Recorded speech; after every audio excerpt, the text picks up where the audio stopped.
কেউ যদি পরিস্থিতি গোলাটে করার চেষ্টা করেন তাদের কপালে শনির দশা অপেক্ষা করছে, আমাদের জন্য নয়, তাদের কপালে শনির দশা অপেক্ষা করছে। বেশি ভালো ভালো নয়, ফেব্রুয়ারির মধ্যেই নির্বাচন হবে। রাজনৈতিক দলগুলো যতই মিডিয়ায় যে ধরনের বক্তব্য দেখতে না কেন, প্রধান উপদেষ্টা সরকার যে সিদ্ধান্ত নিয়েছে এই পথেই সবাইকে হাঁটতে হবে। আমাদের তো অনেক ক্ষোভ আছে, আমাদের তো অনেক চাওয়া না পাওয়ার বেদনা আছে। এই সরকার পরিবর্তনের জন্য ডক্টর ইউনূসকে যখন আটতলায় হেঁটে আপনার বিল্ডিংয়ে উঠায় মশাল মিছিল করেছি রাজপথে আমরা, এই গণ অভ্যুত্থানের জন্য 7-8 বছর ধরে ঢাকা বিশ্ববিদ্যালয় থেকে ওই ঢাকার বাইরে রাজপথে রক্ত ঝরিয়েছি আমরা, কিন্তু উপদেষ্টা হয়েছে বসন্তের কোকিলেরা। এবং যারা উপদেষ্টা হয়েছে তাদের বিরুদ্ধে কি কি অভিযোগ শুনছি। শেখ হাসিনার শেষ মুহূর্তে অনেকে যখন হাল ছেড়ে দিয়েছে এই অগস্টের দিকেও কি হচ্ছে কি হবে, তখন আমরা কিন্তু ওই প্রিজন ব্যান্ড থেকে বলেছি 90% পতন হয়ে গেছে, 10% ধাক্কা দেওয়া লাগবে, রাজপথে থাকেন সবাই, থেকেছে, পতন হয়েছে। এই পতনের পরে আমরাই এই রাষ্ট্র সংস্কার এবং জুলাই সনদের বাস্তবায়নের পক্ষে জোরালো মতামত দিচ্ছি। এবং আমরা বলেছি যে শেষ পর্যন্ত আপনারা যদি এলইডি হলের আপনারা আলোচনা দেখেন, সেখানে আমরাই প্রথম বলেছিলাম এইটাকে একটা গণভিত্তি দিতে হবে। রাজনৈতিক দল 100% জনগণের প্রতিনিধিত্ব করে না, রাজনৈতিক দলের পাশাপাশি জনগণের মতামতটাও প্রয়োজন। তো গণভোটের বিষয়ে সিদ্ধান্ত হয়েছে। যেহেতু প্রধান প্রধান রাজনৈতিক দলগুলো কিছুটা ভিন্ন দিকে আছে, আমরা কিন্তু মাঝখান থেকে একটা প্রপোজাল দিচ্ছি এবং সেই পথেই কিন্তু সরকার হাঁটছে। আমরা বলেছি যে একই দিনে জাতীয় ভোট গণভোট করা যায়, সরকার সিদ্ধান্ত নিয়েছে। আমরা বলেছি 2 কক্ষে পিআর এটা সম্ভব নয় বাংলাদেশের প্রেক্ষাপটে, উচ্চ কক্ষে পিআর হতে পারে, সেটাই হচ্ছে। আজকের এই রাজনৈতিক দলগুলোর মধ্যে যে কিছুটা বিভাজন বা বিপরীত মেরুতে দেখা যাচ্ছে, বিএনপি জামাত, আশা করি আমরা আলাপ আলোচনার মধ্যে দিয়ে তাদেরকে এক জায়গায় নিয়ে আসতে পারবো এবং সকল রাজনৈতিক দলকে নির্বাচনমুখী করতে পারবো, এইটুকু আপনাদেরকে গ্যারান্টি দিচ্ছি। ফেব্রুয়ারির মধ্যেই নির্বাচন হবে। রাজনৈতিক দলগুলো যতই মিডিয়ায় যে ধরনের বক্তব্য দেখতে না কেন, অভ্যন্তরীণ আলাপ আলোচনায় ইতিমধ্যেই তাদের সাথে আমাদের যে আলাপ আলোচনা হয়েছে, সবাই প্রধান উপদেষ্টার এই ভাষণকে এবং জুলাই সনদ জারির আদেশকে ইতিবাচকভাবে দেখেছে। এইখানে আর নেতিবাচক ভাবার সুযোগ নাই। হয়তো প্রত্যেক দলের প্রত্যাশা অনুযায়ী এটা পূরণ হয় নাই, আমাদের তো অনেক ক্ষোভ আছে, আমাদের তো অনেক চাওয়া না পাওয়ার বেদনা আছে। এই সরকার পরিবর্তনের জন্য ডক্টর ইউনূসকে যখন আটতলায় হেঁটে আপনার বিল্ডিংয়ে উঠায় মশাল মিছিল করেছি রাজপথে আমরা, এই গণ অভ্যুত্থানের জন্য 7-8 বছর ধরে ঢাকা বিশ্ববিদ্যালয় থেকে ওই ঢাকার বাইরে রাজপথে রক্ত ঝরিয়েছি আমরা, কিন্তু উপদেষ্টা হয়েছে বসন্তের কোকিলেরা। এবং যারা উপদেষ্টা হয়েছে তাদের বিরুদ্ধে কি কি অভিযোগ শুনছি, কোন কোন নেতার বিরুদ্ধে কি কি অভিযোগ চলছে, এটা পরিষ্কার। যদি তাদেরও অনেকের যাদের নামে অভিযোগ, যদি নিরপেক্ষ একটা তদন্ত করা হয়, 1000 কোটি টাকা লুটপাট করেছে এই প্রমাণ পাবেন আপনারা।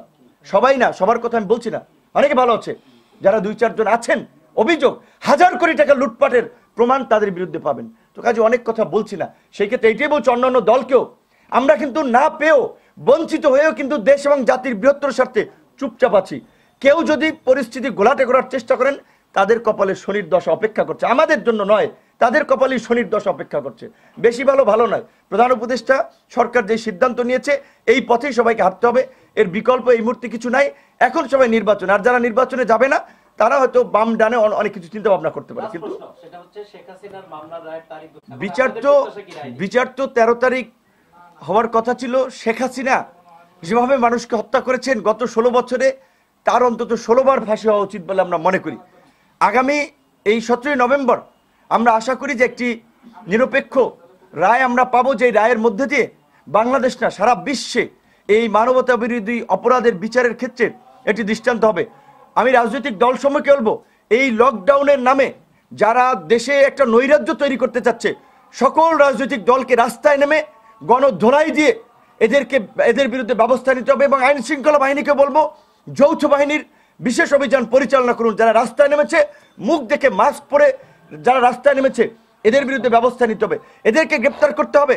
এবং আইনজীবীদেরকেও বলবো, যারা পয়সার জন্য আওয়ামী লীগের পক্ষে জামিনের জন্য দাঁড়াচ্ছেন, এদের আইনজীবী হিসেবে নৈতিকভাবে থাকার অধিকার নাই, আপনারা নৈতিকতা বিসর্জন দিচ্ছেন।